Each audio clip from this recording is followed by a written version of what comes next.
요즘 원달러 환율이 계속 떨어지고 있다는 거 알고 계셨나요? 보통 환율이 떨어지면 나쁜 신호처럼 들리는데 이번엔 사정이 좀 달라요. 만원 경제학입니다. 오늘은 지난 화 SK하이닉스 실적 이야기가 왜 환율까지 움직였는지 따라가 보겠습니다. 먼저 숫자부터 볼게요. 7월 24일 기준 원달러 환율은 1,459원대입니다. 7월 9일 최고점과 비교하면 상당히 내려온 수준이에요.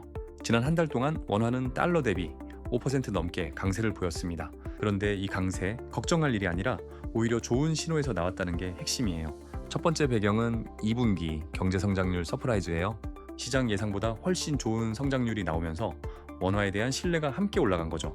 두 번째 배경은 바로 지난 화에서 다룬 반도체 실적이에요.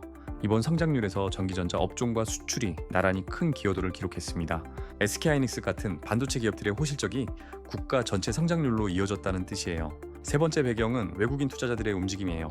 반도체주가 강세를 보이자 외국인들이 코스피를 대거 순매수했고 이 과정에서 달러를 원화로 바꾸는 수요가 늘었어요. 네 번째 배경은 수출업체들의 내고 물량이에요. 수출 기업이 해외에서 받은 달러를 국내 은행을 통해 원화로 바꾸는 실제 거래를 가리키는 말이에요. 이 물량이 한꺼번에 몰리면 시장에 달러 공급이 늘어나면서 환율을 끌어내리는 압력으로 작용합니다. 이 네 가지가 겹치면서 환율을 아래로 끌어내리는 힘이 커진 겁니다. 여기서 지난 화 얘기를 다시 떠올려 볼게요.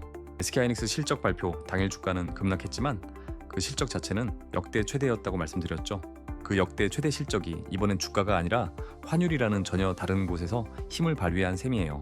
하나의 실적 발표가 주가, 성장률, 환율까지 연쇄적으로 움직인다는 걸 오늘 숫자로 확인할 수 있어요. 그럼 원화 강세가 계속될지도 짚어볼게요. 전문가들은 당분간 환율이 큰 방향 없이 보합세를 보일 걸로 내다보고 있어요. 다만 몇 가지 변수는 계속 지켜봐야 해요. 국고채 발행 물량, 금리 스왑 시장의 움직임, 그리고 미국과 일본의 통화 정책이 대표적이에요. 이 중 하나라도 방향이 바뀌면 지금의 원화 강세 흐름도 달라질 수 있습니다. 사실 환율이 항상 이런 방향으로만 움직인 건 아니에요. 2022년에는 반대로 원화가 큰 폭으로 약세를 보였던 시기도 있었어요. 미국이 금리를 가파르게 올리면서 달러가 전 세계적으로 강세를 보였던 영향이 컸죠. 지금은 그 흐름이 어느 정도 안정되고 한국 경제 자체에 힘이 부각되는 국면으로 바뀐 셈이에요. 이제 투자 관점에서 정리해볼게요. 원화가 강세일 때 웃는 쪽과 우는 쪽이 분명히 갈려요. 원자재나 부품을 해외에서 수입해서 쓰는 기업들은 같은 돈으로 더 많은 달러를 살 수 있어서 원가 부담이 줄어드는 효과를 봐요. 항공사나 여행 관련 기업들도 비슷해요. 항공유나 해외 결제 비용이 원화 기준으로 낮아지니까요. 반면 수출 비중이 큰 기업들은 사정이 달라요. 해외에서 벌어들인 달러를 원화로 바꿀 때 환율이 낮으면 그만큼 원화로 환산되는 금액이 줄어들거든요. SK하이닉스나 삼성전자 같은 반도체 수출 기업들도 이 부분에서는 약간의 역풍을 맞을 수 있어요. 물론 이번처럼 실적 자체가 워낙 좋으면 환율 부담을 상쇄하고도 남는 경우가 많아요. 환율은 단독으로 보기보다 그 기업의 실적 흐름과 함께 봐야 정확한 그림이 나와요. 실전 체크 포인트도 하나 정리해 드릴게요. 해외 매출 비중이 큰 기업에 투자하고 계신다면 분기 실적 발표 때 환율 영향을 얼마나 받았는지 꼭 확인해 보세요. 원자재 수입 비중이 큰 산업에 투자하신다면 원화 강세가 오히려 마진 개선 신호가 될 수 있다는 것도 참고하세요. 시청자 여러분께 질문 하나 드릴게요. 지금 들고 계신 종목이 수출 중심인가요? 아니면 수입 원자재 비중이 큰 쪽인가요?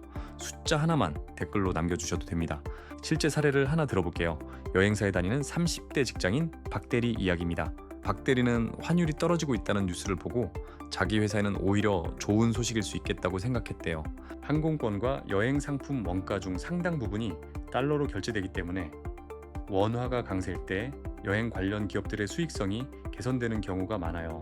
박대리처럼 자신이 다니는 업종이 환율과 어떻게 연결되는지 알면 뉴스 하나를 봐도 훨씬 입체적으로 해석할 수 있습니다. 오늘 얘기를 세 줄로 압축해 볼게요.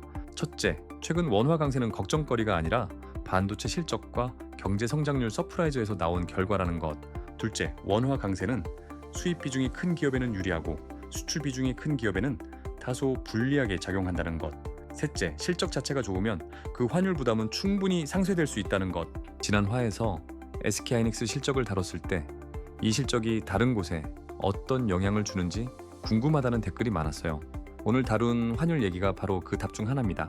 이 채널은 이렇게 하나의 실적이 주가, 성장률, 환율까지 어디로 퍼져나가는지 매번 끝까지 따라갑니다. 다음 시간에는 원화 강세가 실제 수출 기업들의 다음 분기 실적에 얼마나 반영되는지 구체적인 숫자로 확인해 보겠습니다. 투자 판단은 항상 본인 몫이라는 거 잊지 마세요. 만원 경제학이었습니다. 반도체 수출 호조가 이어진다면 지금의 원화 강세 흐름도 당분간 유지될 가능성이 높다는 게 시장의 대체적인 시각이에요. 다음 주에 예정된 삼성전자 세부 실적 발표도 이 흐름이 이어지는지 확인할 수 있는 또 하나의 지표가 될 거예요. 오늘 얘기를 세 줄로 압축해 볼게요. 첫째, 최근 원화 강세는 걱정거리가 아니라 반도체 실적과 경제 성장률 서프라이즈에서 나온 결과라는 것. 둘째, 원화 강세는 수입 비중이 큰 기업에는 유리하고 수출 비중이 큰 기업에는 다소 불리하게 작용한다는 것. 셋째, 실적 자체가 좋으면 그 환율 부담은 충분히 상쇄될 수 있다는 것. 지난 화에서 SK하이닉스 실적을 다뤘을 때 이 실적이 다른 곳에 어떤 영향을 주는지 궁금하다는 댓글이 많았어요. 오늘 다룬 환율 얘기가 바로 그 답 중 하나입니다. 이 채널은 이렇게 하나의 실적이 주가, 성장률, 환율까지 어디로 퍼져나가는지 매번 끝까지 따라갑니다. 다음 시간에는 원화 강세가 실제 수출 기업들의 다음 분기 실적에 얼마나 반영되는지 구체적인 숫자로 확인해 보겠습니다. 투자 판단은 항상 본인 몫이라는 거 잊지 마세요. 만원 경제학이었습니다. 지난 화에서 SK하이닉스 실적을 다뤘을 때 이 실적이 다른 곳에 어떤 영향을 주는지 궁금하다는 댓글이 많았어요. 오늘 다룬 환율 얘기가 바로 그 답 중 하나입니다. 이 채널은 이렇게 하나의 실적이 주가, 성장률, 환율까지 어디로 퍼져나가는지 매번 끝까지 따라갑니다. 다음 시간에는 원화 강세가 실제 수출 기업들의 다음 분기 실적에 얼마나 반영되는지 구체적인 숫자로 확인해 보겠습니다. 투자 판단은 항상 본인 몫이라는 거 잊지 마세요. 만원 경제학이었습니다.